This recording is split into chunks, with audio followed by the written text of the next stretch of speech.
Hello friends, इस video में हम बात करेंगे कंपनी कॉल्ड सेनोरस फार्मा।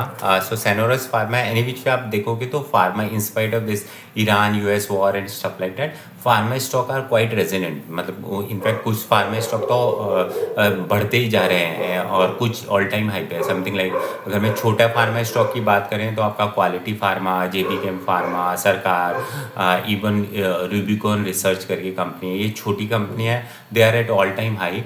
और जो ये बड़ी कंपनी है like something like doctor Reddy, Lupin, your Aurobindo Pharma, all these companies, Sun Pharma, all these are near to their all time high. While there are challenges in terms of कि उनके जो की raw materials हैं उनका price बढ़ रहा है, उससे उनके मार्जिन डिक्रीज हो जाएंगे।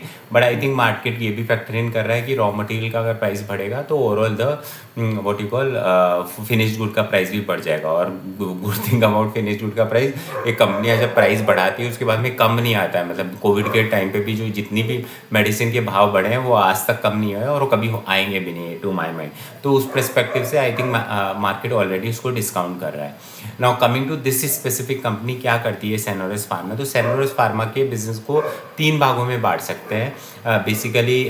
वन इज़ ये जो है कॉम्प्लेक्स जो एपीआई हो, चाहे फॉर्मुलेशन हो या सीडीएमओ पे काम करता है अंडर पेनिट्रेटेड, सो इसका मार्जिन रिलेटिवली हायर होना चाहिए। और अगर मैं बिज़नेस की बात करूं तो इनका जो 65% जो बिज़नेस है अभी वो रेगुलेटेड मार्केट से आता है। रेगुलेटेड मार्केट कौन सा हुआ? आपका यूएस हुआ, जापान हुआ, यूके हुआ, ईयू हुआ, तो इनसे आता है। और बैलेंस करीबन 25% जो आता है वो आपके बाकी जो ROW मार्केट वगैरह से आता है। 14% इंडिया एंड सप्लाई डेट से आता है। तो ये इनका बेसिक रेवेन्यू का स्टैकअप है।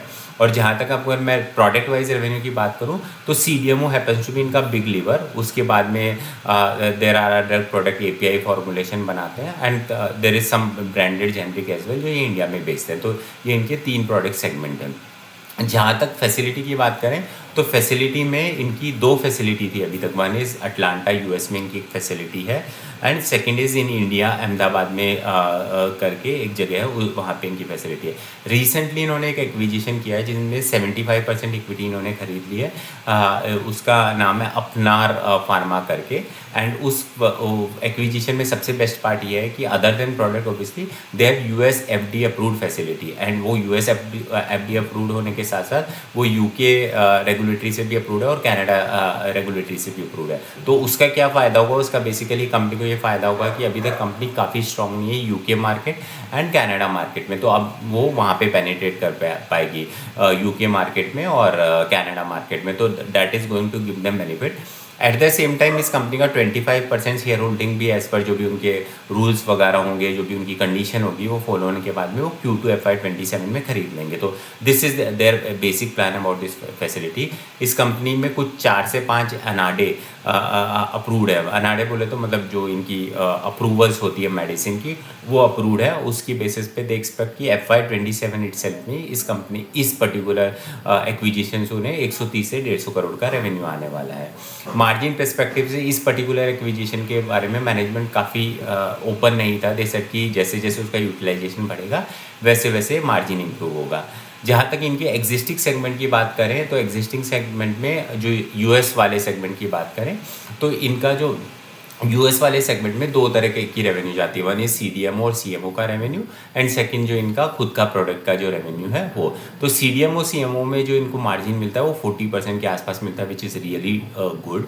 एंड खुद के में इनफैक्ट और भी 2-3% ज़्यादा मिलता है। तो ओवरऑल जो इनका रेगुलेटेड मार्केट या US का सेल्स की बात करें तो वहाँ पर इनको काफ़ी स्ट्रॉन्ग मार्जिन मिलता है। सेकेंड जो इनकी सेल होती है रेस्ट ऑफ द वर्ल्ड में, जैसे आपका वियतनाम, ये आपकी बाकी सब जगह पे हुआ, वहाँ पे जो इनके प्रोडक्ट का मार्जिन है वो पहले तो 3-4% ही हुआ था, रिसेंट पार्ट्स में वो 15-20% के आसपास इंप्रूव हो गया है। तो that's where also they are working to improve the margin as well. And India branded इन्होंने रिसेंटली स्टार्ट किया। मतलब पिछली बार वो कुछ 5 करोड़ की रेवेन्यू थी, जो इस बार वो 50 करोड़ पे लाएंगे और अगले साल 80 करोड़ की रेवेन्यू के आसपास की बात कर रहे हैं। तो from that perspective also India branded also seem to be good. तो ये 3 इनका बेसिकली प्रोडक्ट सेगमेंट या ज्योग्राफी सेगमेंट बोल सकते हैं, US, rest of the world and India. And facility perspective से इनकी जो US अटलांटा में फैसिलिटी फैसिलिटी वो काफ़ी ऑप्टिमम यूटिलाइज कर रहे हैं। ये बोल रहे हैं कि वहाँ पे हम mainly research and R&D and everything करते हैं, और यहाँ इंडिया पे आके फिर उसका लो कॉस्ट जो भी फाइलिंग होती है, नाडे बनाते हैं, वो सब कुछ बनाते हैं।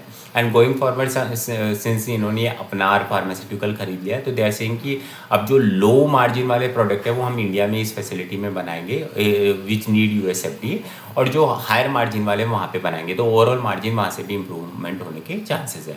फ्यूचर ग्रोथ लीवर्स की बात करेंगे तो फ्यूचर ग्रोथ लीवर्स में अभी इनके पास टोटल कुछ 46 NRDA का अप्रूवल है, मतलब जो प्रोडक्ट लॉन्च हो सकते हैं उनमें से उन्होंने अभी तक 16 लॉन्च किए हैं, तो 26 ऑलरेडी जो है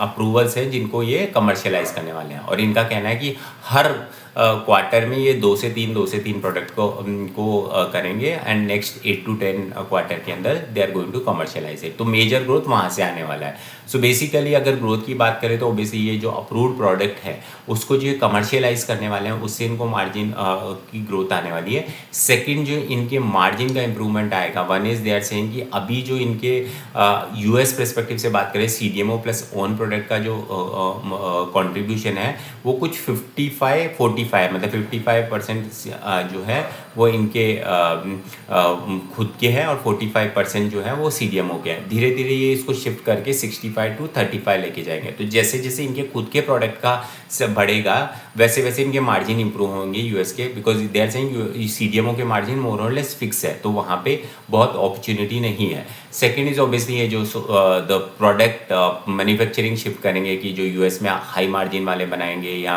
जो अपना फार्मास्यूटिकल में लो मार्जिन वाले बनाएंगे, तो उससे भी इनका ओवरऑल मार्जिन इंप्रूव होएगा। तो बेसिकली एक नया प्रोडक्ट लॉन्चेस जो कि इनके पास अप्रूवल है। Second is these initiative in terms of the product mix changes and the production और मैन्युफैक्चरिंग शिफ्ट है, उनसे इनका काफ़ी ग्रोथ आने वाला है।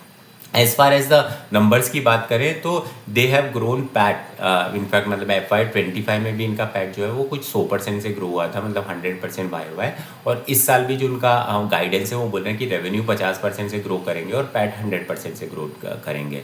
एंड ऑलरेडी 9 मंथ के नंबर में वो रिफ्लेक्ट हो रहा है, मतलब 9 मंथ का अगर रेवेन्यू का ग्रोथ देखेंगे तो 67% है, और पैट का ग्रोथ है जो 113% है। So already delivering those number, and management sets कि Q3 से Q4 मोर स्ट्रॉन्ग होगा, तो which means even they will Sarpass the जो 113 का नंबर है उसको प्रॉब्ली हो सकता है 120 पे क्लोज करे। जहाँ तक FY27 की बात करें तो FY27 में मैनेजमेंट से कि हम Q4 के रिजल्ट के साथ बताएंगे, but at the same time they are saying that Q4 जो बेयर मिनिमम 25% का ग्रोथ तो इन्होंने प्रीवियस कॉल में कमिट किया है, मतलब रेवेन्यू ग्रोथ 25%। तो उस परस्पेक्टिव से अभी जो कंपनी ट्रेड कर रही है वो ट्रेड कर रही है 36 के मल्टीपल पे।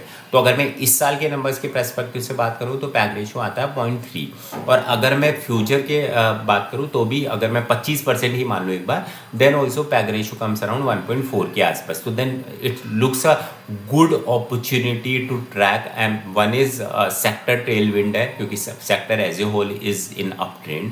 Second is the company is growing with a phenomenal rate, 100% PAT से grow किया है last year and current year with the decent PAG ratio, and at the same time company has the future growth lever which is like product approval, that margin changes, new acquisition and everything which is going to help them for future growth. So good opportunity to track, no buy and sell recommendation. Thank you.